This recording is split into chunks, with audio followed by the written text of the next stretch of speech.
ইনিল হুকমু ইল্লা লিল্লাহ। সবাই পড়ি সাল্লাল্লাহু আলাইহি ওয়াসাল্লাম। ব্যক্তি, পরিবার, সমাজ, রাষ্ট্র ও আন্তর্জাতিক পরিমণ্ডলে সর্বত্র ইসলামী হুকমত প্রতিষ্ঠায় ওলামায়ে কেরামের করণীয়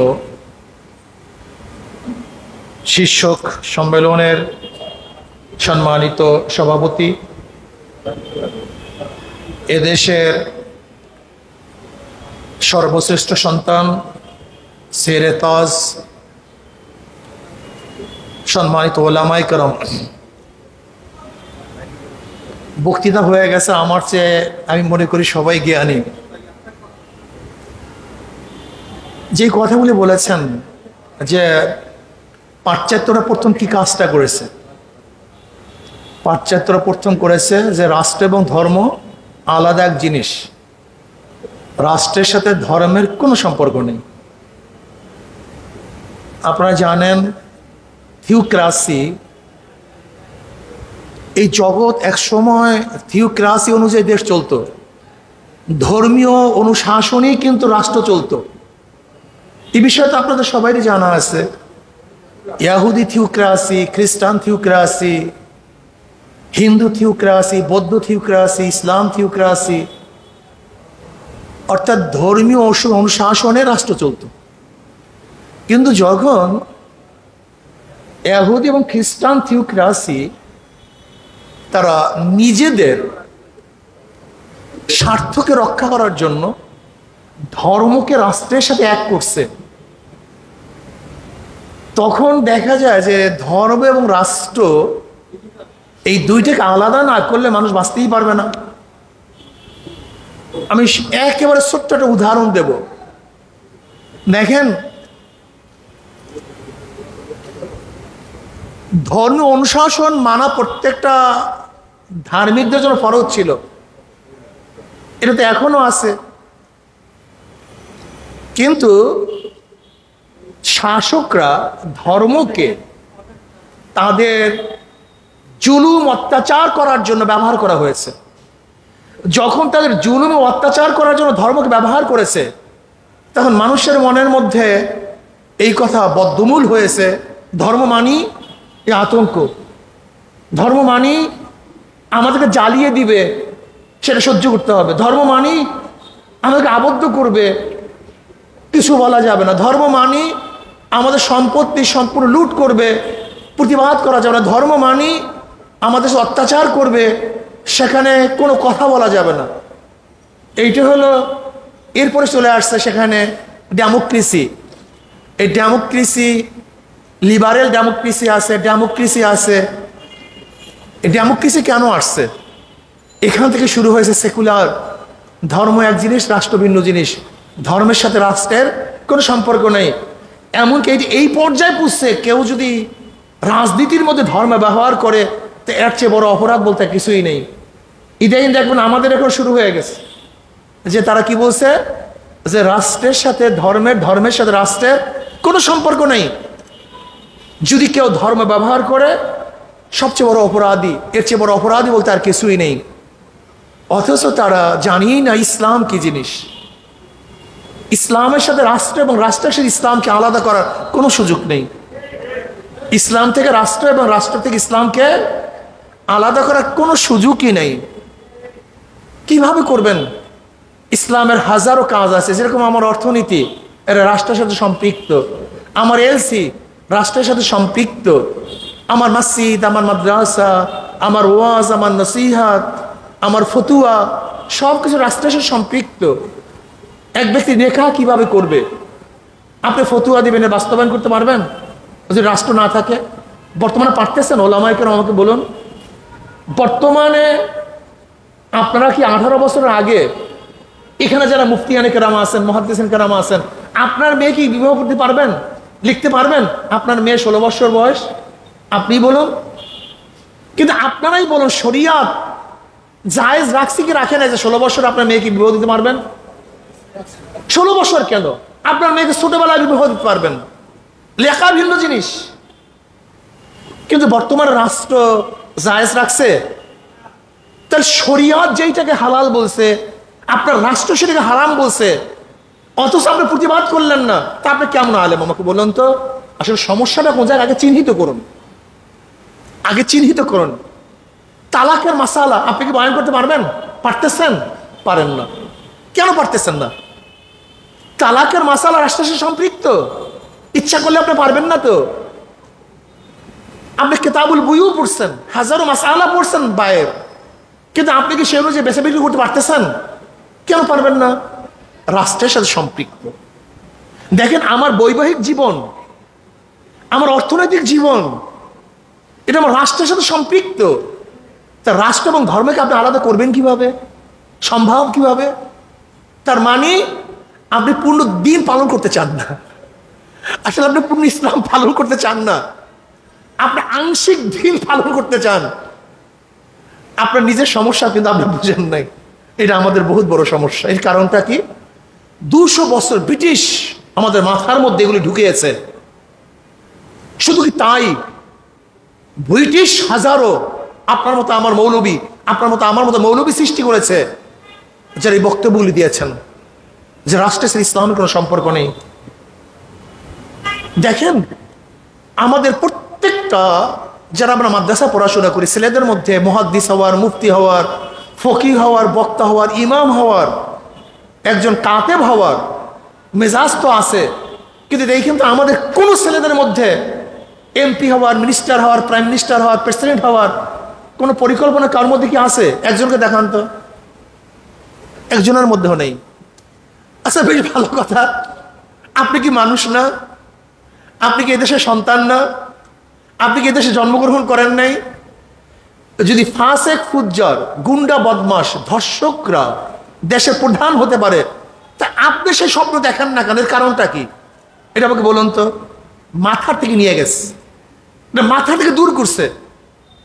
ধরে নেন রাষ্ট্র পরিচালনা করবে। আচ্ছা, মেধাহীন ব্যক্তি কি রাষ্ট্র পরিচালনা করতে পারে? আমাকে বলেন তো।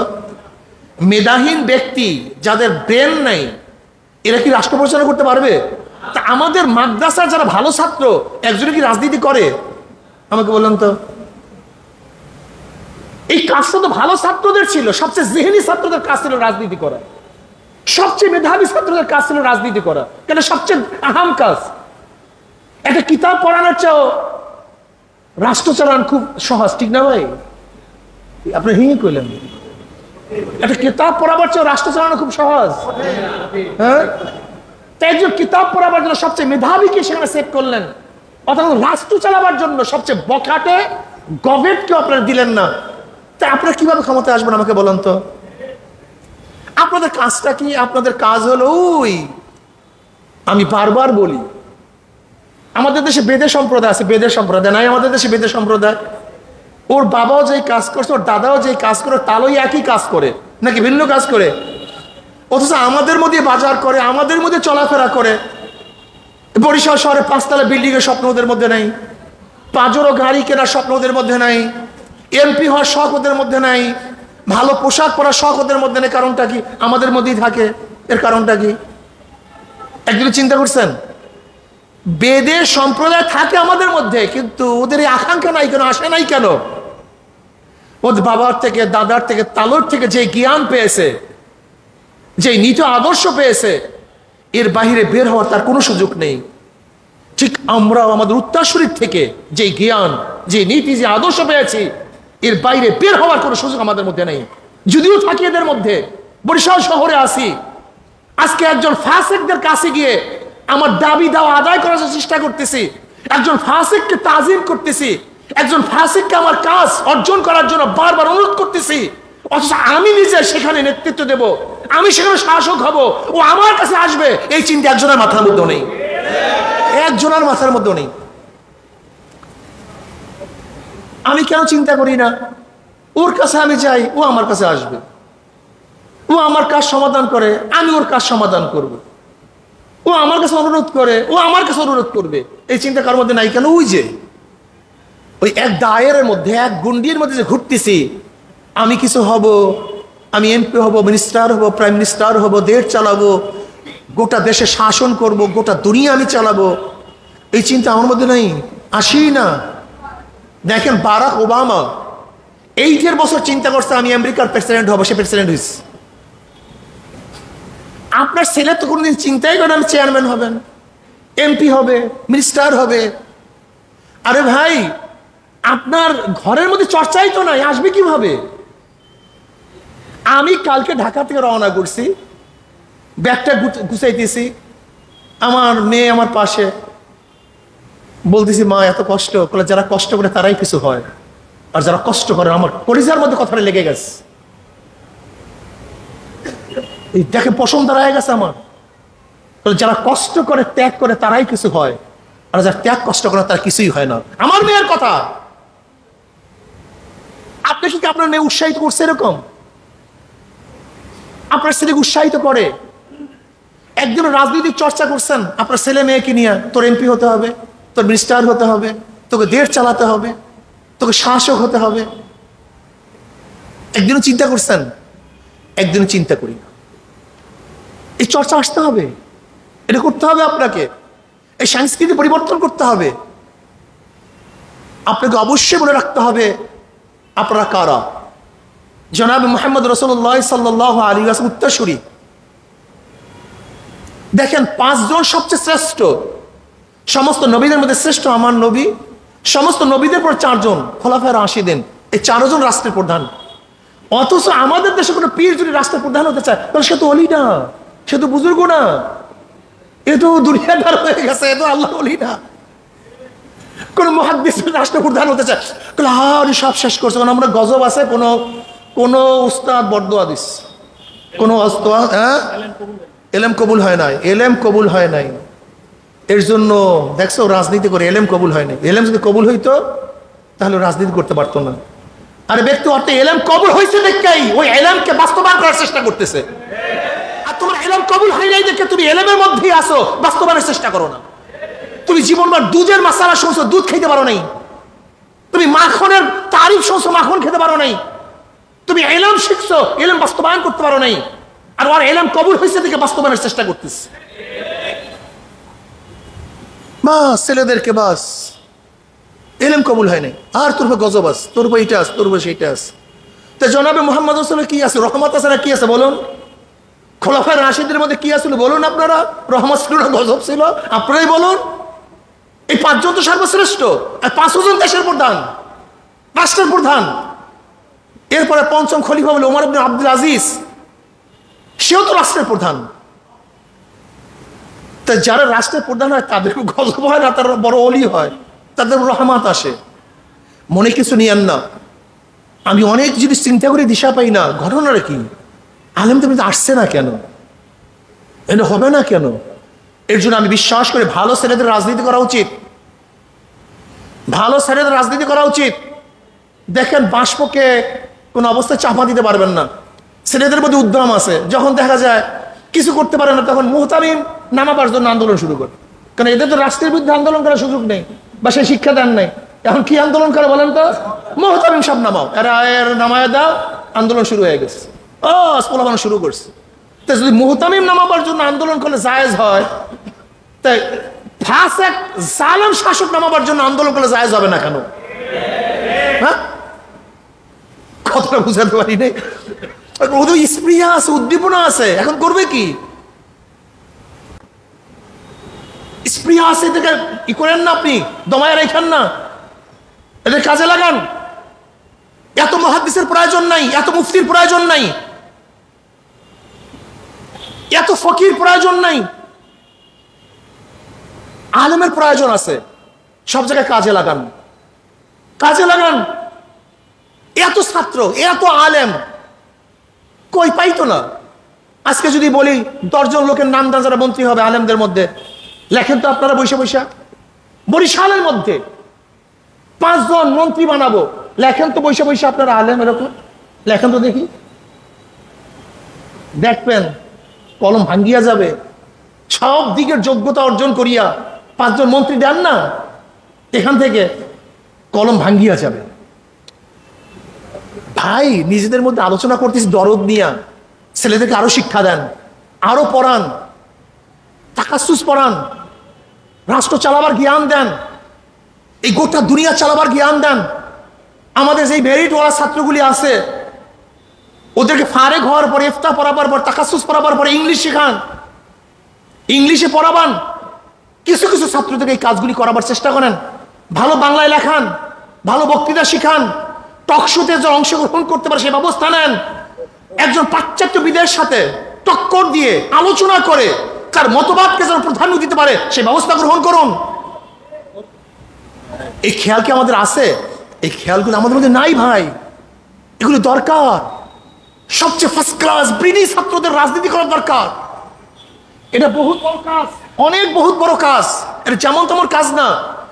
যেই কথাটা বলছিল আমার আবরার সাহেব, যে দেখেন ওলামায়ে কেরাম ব্রিটিশ বিরোধী আন্দোলনে সবচেয়ে বেশি অংশগ্রহণ করেছে, পাকিস্তানের বিরুদ্ধে ওলামায়ে কেরাম সবচেয়ে বেশি অংশগ্রহণ করেছে, কিন্তু জিন্নাকে নেতৃত্ব প্রদান করলো কেন? একদিন চিন্তা করছেন জিন্নাকে কেন নিয়ে আসছে? জিন্নাকে নিয়ে আসার কারণটা কি? যে তৎকালীন সময় ব্রিটিশদের সাথে এবং ভারতের সাথে টক্কর দিয়ে নেতৃত্ব দেওয়ার ক্ষমতা জিন্নার মধ্যে ছিল, এর জন্য তাকে সামনে নিয়ে আসছে, যদিও তাকে পছন্দ করতো না অনেকেই। এর জন্য আমি মনে করি রেজাল তৈয়ার করেন, রেজাল তৈয়ার করেন, চিন্তাকে প্রসারিত করেন, চক্ষু উন্মোচন করেন, আরো ব্যাপক চিন্তা শুরু করেন। আপনাকে ভাবতে হবে যদি গুন্ডা পান্ডা বদমাশরা শাসক হয়, তাহলে আমার মতো আদবওয়ালা, নীতিবানওয়ালা, হালালওয়ালা, আল্লাহকে ভয় করেনওয়ালা কেন শাসক হবে না? কারণটা কি? আসুন চিন্তা করি। আরেকটা কথা মনে রাখতে হবে, এক লুটেরা, দুর্নীতিবাজ, খুনি, ডাকাতকে পরিবর্তন করে আর এক ডাকাতকে ক্ষমতায় বসাতে চাই না, আর এক ডাকাতকে ক্ষমতায় বসাতে চাই না। আর একটা কথা মনে রাখতে হবে, আমরা ঐক্য চাই, কিন্তু আমাদের ঐক্যতার মাধ্যমে কোনো বাতিল প্রতিষ্ঠিত হোক এইটা আমরা চাই না। ঐক্য চাই, কোনো সন্দেহ নাই, কিন্তু ঐক্যের মাধ্যমে কোনো বাতিল শক্তিশালী হোক, তাদের বাতিলগিরি সব জায়গায় সম্প্রসারিত হোক, এইটা কিন্তু আমরা চাই না। এর জন্য সতর্ক থাকুন, আবেগী হবেন না। হুশের সাথে জোশ, জোশের সাথে হুশ দুইটাই লাগবে। এর জন্য আমি আমার বরিশালের শ্রদ্ধা ভাজন, আমার সেরেতাস জ্ঞানী গুণী ওলামায়ে কেরামকে বলবো, আসুন আমরা ঐক্য হই, কমপক্ষে জাতীয় ওলামা মাশায়েখ আইম্মা পরিষদের এই ব্যানারটাকে বরিশালে শক্তিশালী করি। কমপক্ষে বরিশালে আহলে হক যারা আছি, বরিশালে আহলে হক যারা আছি, আমরা এক অভিন্ন হয়ে যাই। আমি বিশ্বাস করি যদি বরিশাল থেকে আওয়াজ তুলতে পারি, তাহলে ইনশাআল্লাহ যেরকম আমাদের দক্ষিণের বঙ্গোপসাগরের জোয়ার গোটা বাংলাদেশের প্রত্যেকটা খাল এবং নদীকে প্লাবিত করে, ঠিক আমরা দক্ষিণ বঙ্গোর থেকে এই বরিশাল থেকে যদি ঐক্যের আহলে হকদের ঐক্যের প্ল্যাটফর্ম করতে পারি, তাহলে গোটা বাংলাদেশের সমস্ত আহলে হক ওলামায়ে কেরাম কমপক্ষে এক হয়ে যাবে। আল্লাহ আমাকে এবং আমাদের সবাইকে এক ও ন্যাক হওয়ার তৌফিক দান করুক, রাষ্ট্র এবং সমাজ নিয়ে চিন্তা করার তৌফিক দান করুক, সহি এলেম অর্জনের সাথে সাথে আমল করার তৌফিক দান করুক। আল্লাহ আমাদের সবাইকে কবুল করে নিন।